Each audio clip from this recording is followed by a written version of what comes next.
नमस्कार, मी सचिन जाधव. भावेश मीडियामध्ये आपलं स्वागत आहे. आपल्यासोबत आहेत मी आता हिंगोली जिल्ह्यामध्ये आहे आणि हिंगोली जिल्ह्यामध्ये उद्धव ठाकरे साहेबांचा राज्यव्यापी दौरा चालू आहे.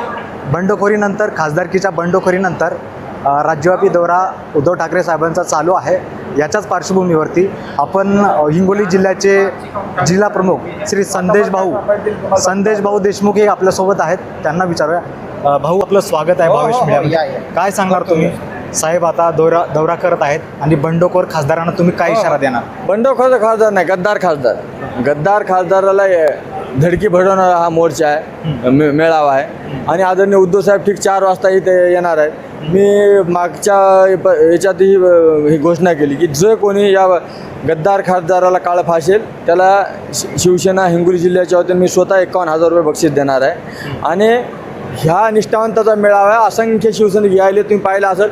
अजून सभेला 3 ते 4 तास बाकी असताना एवढ्या मोठ्या संख्येने या ठिकाणी शिवसैनिक गोळा झालेत आणि पूर्ण शहर भगवमय होणार आहे. आणि आदरणीय उद्धव साहेबाला आम्ही आश्वस्त करण्यासाठी हा मेळावा ठेवलेला आहे. आम्ही आदरणीय उद्धव साहेबाला आश्वस्त करणार आहोत की येणाऱ्या लोकसभेमध्ये पुन्हा आम्ही मशालीचा झेंडा फडकवणार आहोत, मशालीचा खासदार करणार आहोत आणि येणाऱ्या विधानसभेमध्ये सुद्धा आम्ही मशालीचे आमदार करणार आहोत. कुठंतरी विकासाचा मुद्दा सांगून, विकासाचा पाठराखण करून कुठंतरी हे बंडखोर खासदार हे तिकडच्या याच्यामध्ये गेलेले आहेत. बरोबर आहे, त्यांचा विकास झाला. 100 कोटी रुपये त्याने घेतले. 100 कोटी रुपये घेतल्यावर स्वतःच्या लेकराबाळाचा विकास होते.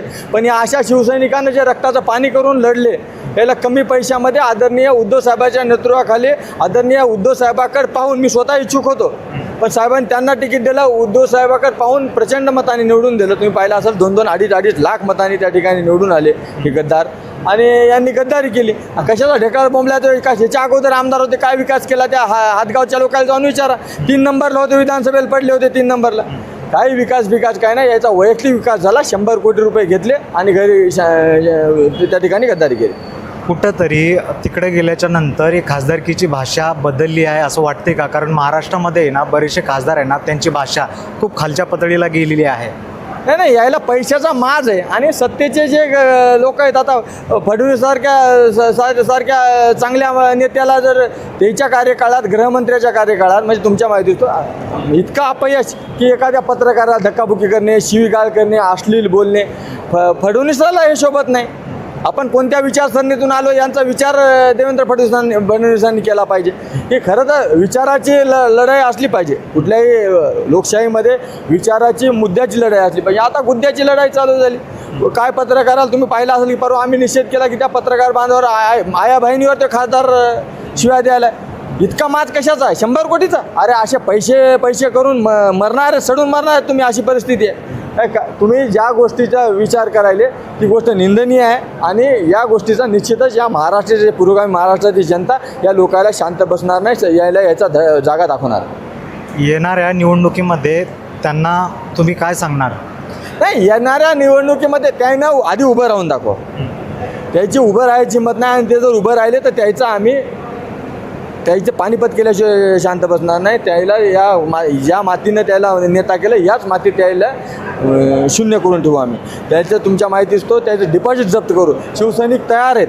तुम्ही गाव खेड्यातून आज पेरणी पाण्याच्या दिवसात एवढा मोठा पाऊस आहे, असं असताना सुद्धा तुम्ही पाहत असाल 4 तास आधी या ठिकाणी सभागृह भरलं. आजूबाजूला सगळे शिवसैनिक उभे आहेत, फक्त साहेबाच्या येण्याची वाट पाहिलेत. या 3-4 हजार लोकांच्या सभागृहात साहेब लोक बसणार नाहीत. ते 10 ते 15 हजार लोक या ठिकाणी आलेले आहेत आणि असंख्य लोक आले. तुम्ही हिंगोली भगवीमय झालेली तुम्हाला लक्षात येईल. तर हे होते हिंगोली जिल्ह्याचे जिल्हाध्यक्ष संदेश भाऊ. दादा, तुम्ही काय सांगणार? साहेब आता येणार आहेत आणि बंडखोर खासदार जे आहेत, तुम्ही यांना काय इशारा देणार? आम्ही यांना, तर तुम्ही पेपरमध्ये वाचलेत असेल की हिंगोलीत आल्या पहिले यांच्या तोंडाला आम्ही काळं फासणार आहे सर्व शिवसैनिक. कारण हा खासदार 2 वर्ष होऊन झालेला आहे आणि हिंगोलीत फक्त उपस्थिती 9 दिवस आहे. तुम्हाला सांगतो, अशाचं काय इकडं त्याचं गिनतीतच नाही तो आमच्या. आणि तुम्ही बघितलं असेल मागची परिस्थिती पाहिली तर अनेक खासदार सोडून गेले. त्याच उभारीनं इथं शिवसैनिकांनी दुसऱ्यांदा खासदार निवडून दिलेला आहे. म्हणून आम्ही हे घडवणारे व्यक्ती आहेत आणि ते त्याचं काय अस्तित्व आहे तुम्हाला सांगतो महाराष्ट्रात. तुमच्याच चॅनलच्या माध्यमातून त्यांच्या टक्केवाऱ्या जर काढल्या तर 20%, 22%, 24% लोकांनी त्यांना पसंती, म्हणजे की तुम्ही बघा 100%मधून त्यानं उभं तरी राहावं का. पानिपत हे अटळ आहे. हे लोकांना असं पटतं का की एका विचारधारेमधून आपण निवडून येणं आणि त्याच विचारधारेच्या उलट जाऊन आपण लोकांच्या विरोधात थांबणं हे कितपत योग्य आहे असं वाटतं? तुम्हाला सांगतो त्यांना जवळजवळ 6 लाख लोकांनी मतदान केलेलं आहे आणि एवढ्या लोकांच्या मनाला किती दुखलं असेल की त्यांनी एक निष्ठेनं इमानदारीनं आपलं वोट की एक इमानदार माणसाच्या पक्षाला दिलेलं आहे, या व्यक्तीला दिलं, त्याचं मन किती दुखतं हे आपल्याला माहिती आहे. आणि त्या मताचा त्यांनी बाजार मांडलेला आहे, विकलं ते मत. आत्ताच सांगितलं जिल्हा प्रमुख आहे 100 कोटी रुपये घेतले आणि पळाले. आणि विकास पाहिलं तर त्यांचे 6 7 कोटी रुपये जमा आहेत इथं, दाखवलं ना तुमच्याच माध्यमातून. अशी परिस्थितीने ते कोणाचा विकास करणार आहेत तुम्हाला सांगतो. ते स्वतःचा विकास करण्यासाठी तिकडे गेले, स्वतःची बाजू तिकडं वाचवण्यासाठी तिकडे गेलेले आहेत. म्हणून अशाचं काही होणार नाही. हे गेले, संपले, विषय संपला. आणि येणाऱ्या निवडणुकीमध्ये तर मशाल 100% निवडून येणारच आहे. आमचा रस्त्यावरला शिवसैनिक जरी उद्धव साहेबांनी उभा केला तर तो याच्यापेक्षा लाखोच्या लीडनं निवडून येईल अशी सर्व शिवसैनिकाची खात्री आहे. आत्तापर्यंत इतिहास आहे ना, ज्याला तिकीट मिळालं ते निवडून आला. ह्याच्याच विरोधात जे शिंदे गटाचा माणूस उभा होता 80 कोटी रुपये खर्च केले आणि हे आमचं फुकट निवडून आलं. म्हणून ह्या गोष्टी शिवसैनिकाकडं काही नसतात. शिवसैनिक ऊन तहान काही बघत नाही, फक्त निष्ठा बघतो आणि निष्ठेनं जगतो आणि आपलं नाव खराब होऊ देत नाही, असं शिवसैनिकाचं हे राजकारण आहे.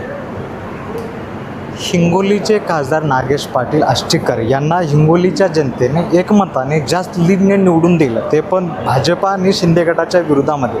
त्याच्यानंतर नागेश पाटील आष्टीकर हे शिवसेनेची विचारधारा सोडून ते भाजपाच्या किंवा महाविकास आघाडीच्या मध्ये ते निवडून आले होते. विचारधारा सोडून ते दुसऱ्या पक्षामध्ये कुठेतरी विकासाच्या नावावरती ते गेलेले आहेत. तर आपण बरेचशा आणखीन कार्यकर्ते आहेत त्यांचंसुद्धा आपण मत घेऊया. तर दादा काय वाटतं आपल्याला, हे जे लोक आहेत हे एका पक्षाकडून निवडून येतात, मशाल चिन्हावरून निवडून येऊन कुठंतरी आता वेगळी भूमिका, ते पण विकासाच्या मुद्द्यावरती, हे कितपत योग्य आहे असं वाटतं? हे बघा, विकास या शब्दाचा आणि या गद्दार खासदाराचा काही संबंधच नाही.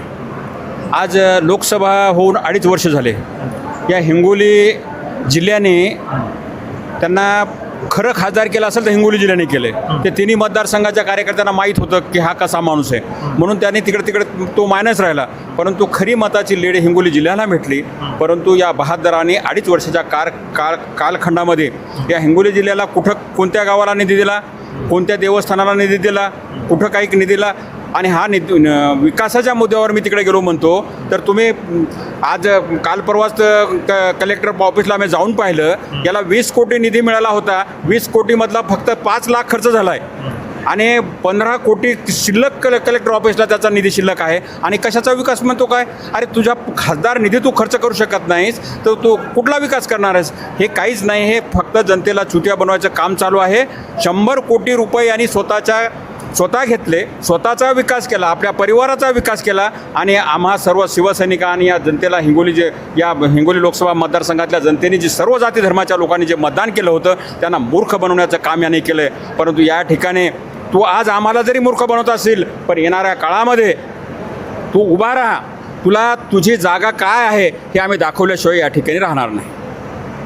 तर हे होते हिंगोलीच्या जनतेतला हा राग, हा संताप आहे. आणि याच्यानंतर हिंगोलीमध्ये ठाकरे सेनेमध्ये किंवा ठाकरेच्या शिवसैनिकांमध्ये मोठा उत्साह आपल्याला दिसतोय. थोड्याच वेळामध्ये अवघ्या काही तासामध्ये उद्धव ठाकरे साहेब इथे येणार आहेत आणि त्यांच्या कार्यकर्त्यांना संबोधित करणार आहेत. तोपर्यंत आपण याच्यावर